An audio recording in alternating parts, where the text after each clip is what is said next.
new channel. Hashtag TNC Now.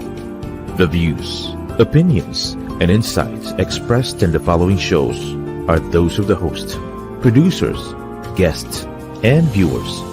They do not necessarily reflect the position of the channel. Viewer discretion is advised. Hello and welcome to the new channel. Our passion transforms a community that sees and shares all things new. This is Ayana Garcia streaming from Colorado Springs, Colorado, USA. This is Billones from Manila, Philippines. You're watching the G&A Podcast on TNC Express.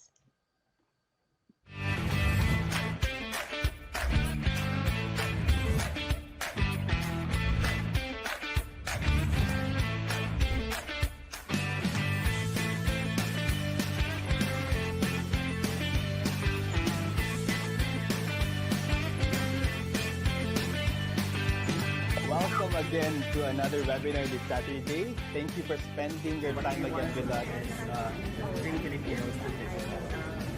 I have a new friend, and at first they were very serious people. Magandang araw and mabuhay! Chairman Ayana.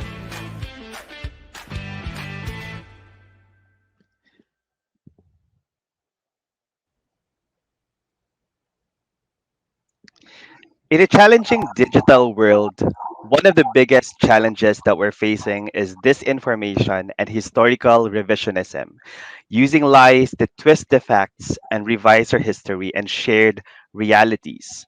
But one cannot deny what's written in history, and may it be history books or digital content, we have to be at the forefront in telling the truth. Fortunately, we have allies who are setting the standard high for others to follow in the area of history activism and truth telling. Joining us in this conversation is no other than the geeky tita of everyone who has proven that history and facts can indeed thrive on TikTok. Welcome to the episode, Mona, also known as Mighty Magulang. Hi, Gab. Hi, Ayana. Thank you for having me. We're so happy to have you. Mona, first of all, we've seen how you revolutionize content creation and have proven to us that truthful content and history are not irrelevant topics in the online world. So we want to ask, how has the media shaped historical narratives and influenced public perception of events? I cannot speak for mainstream media. I cannot speak for journalists. But when I started my TikTok, there was no other approach that I had in mind but to base my content on fact. So coming into the exercise, there was really no deliberate truth telling. Because for me, that's a default, right? It has to be the default for everyone. In fact, I think I was a little naive when I started this in um, middle of 2021. I didn't realize that there were a lot of agents in play, narratives distorting history. Mhm. All I wanted to do was come in and talk about history. That's something that I am very passionate about. I am a genealogist, and in the creation of family trees, we usually base all of our information on primary documents. So I didn't come into this with uh, a concept or an intention to fight disinformation. But that said, considering the events of 2021, 2022, and today, there really has to be uh, a vigilance among all of our if you choose to be a digital citizen, there has to be vigilance on your part in terms of what content you consume, because not all content is what they seem. Not all content is based on fact. So a lot of it now has to do with being digitally savvy, I think. Just to quickly follow up on that one, I think you already mentioned about obviously history and media. I want to ask very quickly, how did you come up with the branding Mighty Magulang?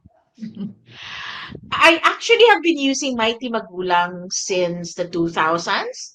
Oh, yeah. This I was a blogger in the early years. As in, I used to code in HTML to publish my blog. Anyway, back in like the late 90s, my son was diagnosed to be on the autism spectrum. And during that time in my life, I said I will not be a victim of my circumstances. I'm going to be educated. I'm going to be empowered. I'm going to be positive, so I can change the trajectory of my son's life. So I came up with Mighty Magulang because that's what I wanted to be. That was an aspiration. That was a kind of like a go for myself. I wanted to be an empowered parent, and that kind of stuck. So even before my TikTok, I was already Mighty Magulang on Instagram, on Twitter. So I've been using that brand for a while, but people know me more with that moniker because of my history content now. I love it. I am such a fan. It's so easy to remember, quick. And of course, as a cat lover myself, you meow meow. Well, People ask me that as well. Um, we actually have 18 cats. So my children and I, whenever we talk to each other or try to get each other's attention, we say meow meow. So that's how we call each other. And I think in one of my early videos, that I think it was my son or my daughter who said meow meow in the background, and I said, okay, I'll use it, and it's been with me ever since. again, I love it. Aside from Mighty Magulang is very catchy, my husband would tell me, let's listen to I don't know, he'd say Lady Meow Meow. If he can't pronounce Mighty Magulang. Well, Mona, it's very interesting how you really carved your niche and took back the power in history when we are, especially at this point or moment in time where our history is being challenged. So, in that aspect, I would like to ask, what are the biggest challenges that you encountered in creating content that pursues truth telling? And maybe as a follow up to that too, is that was it difficult to challenge, dominant narratives, and to if you want to, further that discussion, looking into the biases and perspectives, does it have how does it impact the representation of events? Yeah. So, well, first off, I think my very first viral video was about the economic effects of martial law. And I have to say again, I came into it with a little bit of naivete. I said, okay, they can't challenge historical fact. They can't challenge economic data. And I do have a background in business and economics. In fact, that's what I studied. So I just came out with that. And the amount of I guess negative pushback I got from talking about that data was a lot. I was surprised because, well, first off, I lived through that era. I'm from that generation. So when all of this was happening, I was actually a student studying all of this as news. So to me, there is no other fact. I mean, that was what happened. So it was, I think for me, I had to think about it, and I realized that since that time, we messed up. We did not reinforce the learnings of martial law enough. And taking some responsibility for it, I felt um, I had to lay down the fact, and I had to share the information that I did have. But to your point about when does fact, when does narrative, when does perspective come into play? There, historical facts exist. We must not say that it does not, because facts exist, but it is the perspective, it is the opinion, it is the interpretations that can change. But that all of that does not change the facts. Even in genealogy, when, like, you were born, period, that is a fact. But all of the other factors around it, whether you are a wanted child, or your parents didn't want you, that may be somebody's opinion, and that can be argued. So we have to present history as close to fact as possible. And even if history is unknown to us, or there are lines that have been blurred, the conversations around history, the our path should lead us closer to the truth. And I think for most of the ethical historians who are really looking at history with us using the scientific method, I think that that has really been the I the that's their default. That's how they operate. And I know that for many of the learned historians, all of this distortion has been particularly distressing. Well, I agree, and I want to express it again. Facts exist, people. Trying to repeat that all over again, with what's happening right now. And just a quick one too. I admire and appreciate how you engage with your audience, particularly in TikToks. It's so easy to repost and then twist that. But I notice how in the comment section you're also present there and being able to interact well. You just do not leave your videos there, but you see the interaction happening everywhere all at once. So really, props to you. I think that's one thing that a lot of content creators kind of miss out on. Sometimes they do it deliberately because the comment section can be a toxic place if you let it. But it is also in itself content. This is where people ask about things, especially on TikTok where you can't put any links. This is really where the conversations happen. And to present everything under 3 minutes, it's really difficult. There will be follow-up questions. There will be that desire to learn more. And hopefully I am able to direct them to where they can learn more. Mhm. Well, definitely. I'm pretty sure, Mona, you have a lot of Gen Z followers as well who are learning from history, and also from coming from the millennials sectors as well, right? Um, Understanding history or relearning history again is very exciting. Now, I want to give you or ask you about the latest Pulse Asia survey. It was about the majority of Filipinos believing and acknowledging that fake news is a problem, and also equally pointing out that majority of the Filipinos believe content creators and influencers are the major sources of this information in our country. What is your take on this one, and in what ways can the media be used as a tool for truth telling, and how do journalistic ethics and integrity play a role in this process? Mhm. Well, unfortunately, a lot of content creators are not bound by the ethical standards that journalists hold themselves to. That's really the situation we're in.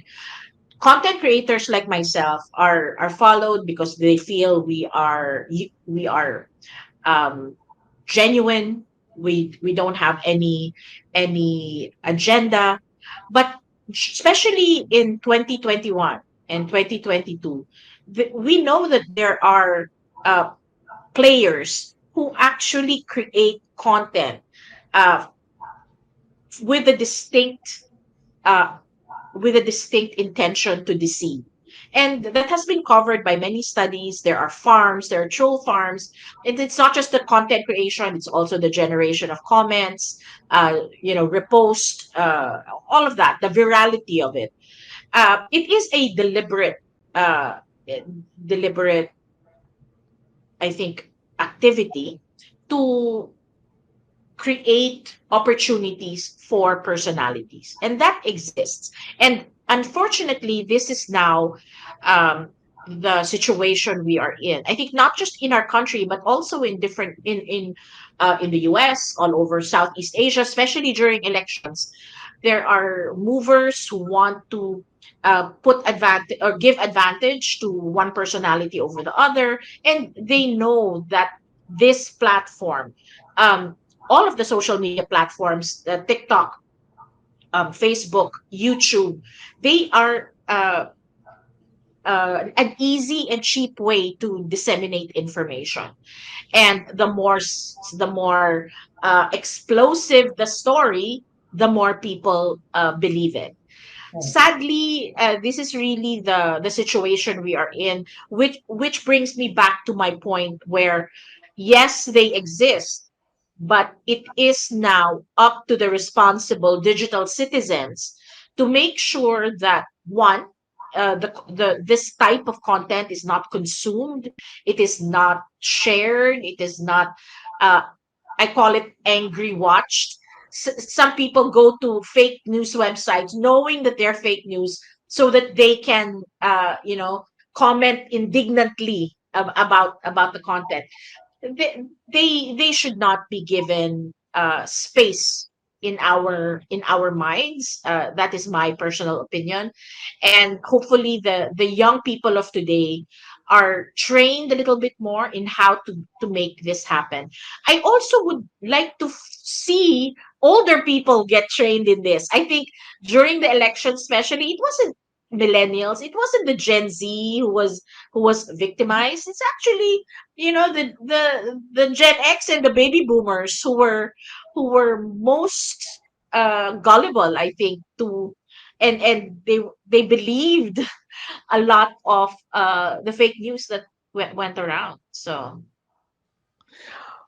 Mona, you've mentioned a lot of insights there. Number one, you mentioned about the lack of accountability coming from content creators and influencers. You also mentioned about tech platforms or media mileage being given to some content creators who do not deserve it. Can you expound on that one a little bit? What is the checklist of solutions that we can explore to incentivize positive content? I know that, and I speak as a content creator on TikTok. TikTok has actually reached out to educational content creators and given us a community. So we are in touch with each other. We share information. We cross post our content, and also when we see patterns of harassment towards legitimate content creators, we are also given the opportunity to let them know directly. So this is outside the standard reporting system. So the platforms are actually a big part of how we are growing our content, and we are getting carving out the niche that we deserve. I think that that has to be something that the platform should invest in. I know that Facebook, especially during the right before the elections, they also had a purge of accounts that were clearly partisan, clearly spreading fake news, whether it was about the elections or at the time COVID. I know that the platforms are doing something to help curb that. Unfortunately, the creation of content is faster than how the platforms can adapt. So it also has the reporting also has to come from other digital citizens. Well, actually, you're right on point to our next question, just because we thought also you're the right person. Basically, our question was first leaning towards, if you believe that tech companies would incentivize the production of good and quality content. And I guess you've mentioned that already. But in that aspect, I'm just curious, do they only prioritize views and volumes of content that are posted online? Or, in general, how is prioritization of content addressed or handled by these tech companies? For example, TikTok. Unfortunately, I'm not privy to their algorithm. Their algorithm changes all the time. So when I talk to content creators, the what I usually advise them is, just be yourself, just be you, just be genuine, just create content that people want to watch, and that's really the only thing that you can advise people. In my case, I am purpose driven, so I do talk about history. I do want to talk about the parallel topics to history, like research techniques. So as long as you follow your editorial calendar, your editorial voice, and you generate good content, the platform will support you, especially on TikTok, where there's an FYP, you get pushed out Right. to other people. So I think that's really the only thing at play there. Your content would have to have, though, some attention already to get pushed out more. It's a chicken and egg thing, but yeah, I think that's, if your content has appeal, then it's going to track. I love that. And I appreciate you sharing that TikTok actually reached out and created that community for content creators who are focused on educating people. Just because I'm not sure if you're privy, or, like here in the US, one of the states would ban TikTok, and they're still in the process of Mm. checking that out, and how that would look like, or if it's against the Constitution. And I love that you're here sharing that information, that TikTok is not just about twerking and dancing and dubbing. Yeah, There's more to that. There's more to whatever, the social media good aspect of it. yeah. Let's talk about the role of Gen X and apparently also the Gen Zs and millennials.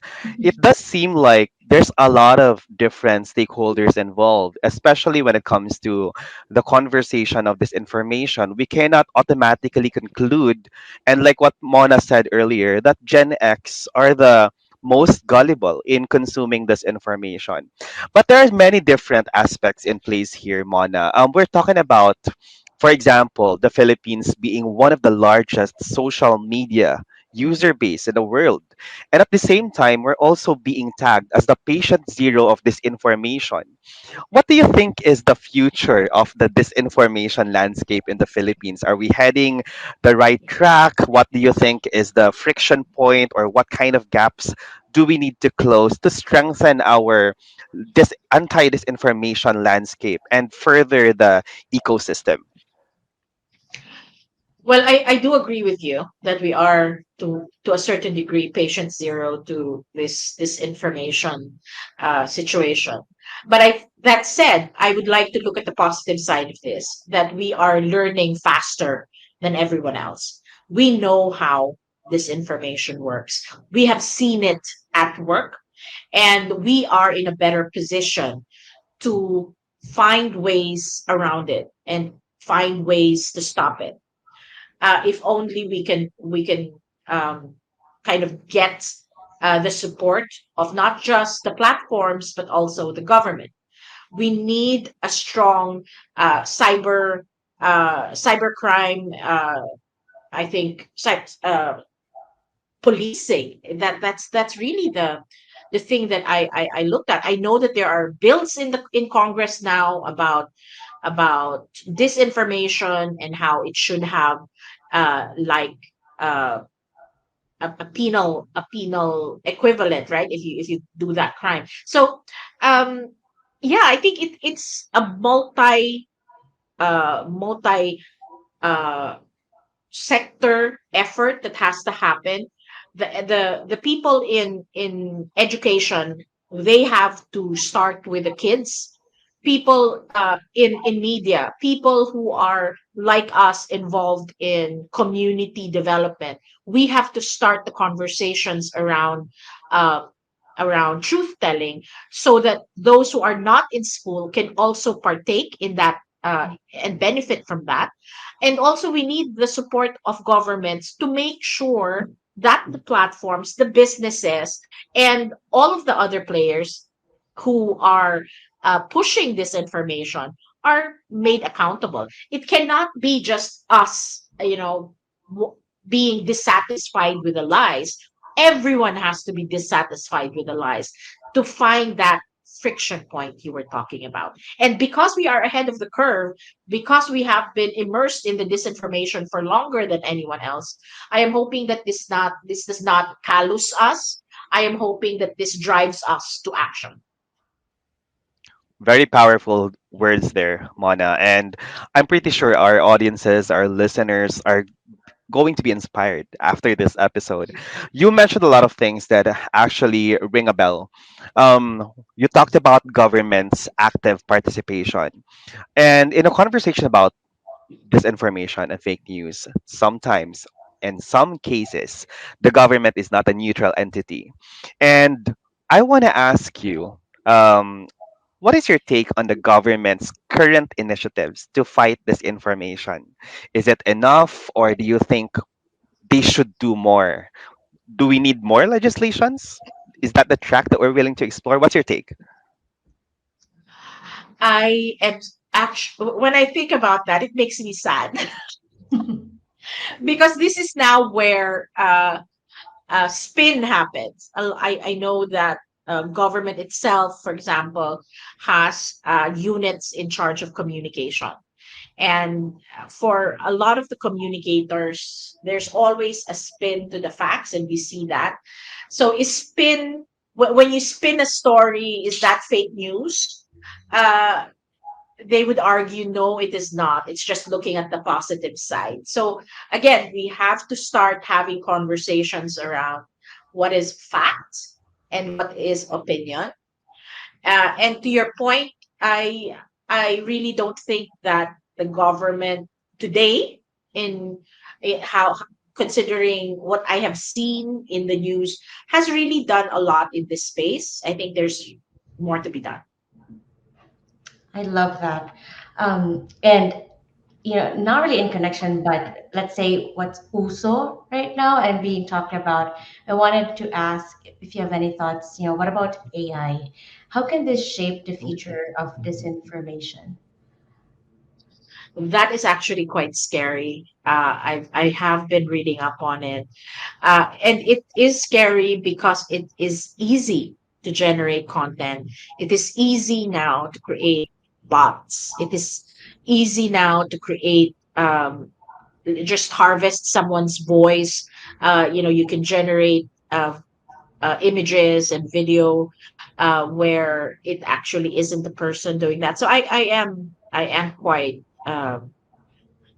concerned, especially if it is used by people with less than honorable intentions. The tool itself is very powerful, but in the wrong hands, it can be, there are so many ways you can use it for the wrong reasons. I agree. It can be really scary, but at the same time, I'm guilty of using it just because it's so convenient to say AI rephrase this and that, and I'm learning as well. Using it for the better good. And from the scary aspect, let's explore basically our last question. I'm sad to say that, a call to action aspect. In I'd like to ask you on behalf of Gab on how can individuals actively engage in contributing to a more truthful and inclusive representation of events. I I would have to say that it is all about making a commitment and making truth telling a default, right? So when you are in a position where you have to speak or you have to give your opinion, be genuine, be truthful, and that should be the default. It's actually harder when you have to spin. So from a personal standpoint, the kids who are having having to report in school or having to speak to people in school, just do that. Be honest. It's a default. To people at work who have to talk about their performance or make a report, just tell the truth. That's actually so basic. We are making it more complicated if we do otherwise. I think that's the fundamental thing. I love the things that you associate with our day to day lives. And I actually learned this that we shouldn't aim for a future where this information does not exist anymore. Because I think we have to really claim that this is going to be part of our lives. And every time you consume media, you have to think of it like you're wearing a seatbelt. So it's like an essential life skill. By the way, Mona, we really enjoy this conversation, and I can only wish that you were one of my history teachers before. But I want to ask one more question, if it's okay. What should we look forward to for Mighty Magulang? What is next for you? And maybe you have some parting message to our content creators and social media influencers who are part of our academy and are also listeners for this podcast who might be willing to explore the same path as yours. So my path is going to be very different from everyone else. I came to this without any expectations. I just started creating content because I was hoping in the off chance my children would watch it. So it was something that I came into without without any dreams of going viral. So that's actually the thing that I wanted to people to understand, that when you come into this, it is quite a challenge if you come into it with a design uh, to be viral, designed to be a quote unquote influencer. Instead, I think what you should focus on is the quality of your content, the um, the way that the content affects you, the way that the engagements affect you, because at the end of it, you create content to share a part of yourself. And by doing so, you should be enriched by the experience. You don't create content and then you get you start fighting with people in the comment section. That's not the way to go. Even if they bait you into into a fight, that's really not the way to go. Social media should be fun, social media should be enriching, social media should be informative. And the way that we do that is if we contribute to that ideal. And all the best to everyone who do want to partake in this crazy online space. Very well said. Thank you very much, Mona, also known as Mighty Magulang. And that wraps up the first episode of the G&A podcast. Thank you so much for watching. Don't forget to follow us in our Facebook channel or subscribe to the Billones channel to stay updated. We'll also update our future podcast channel as well.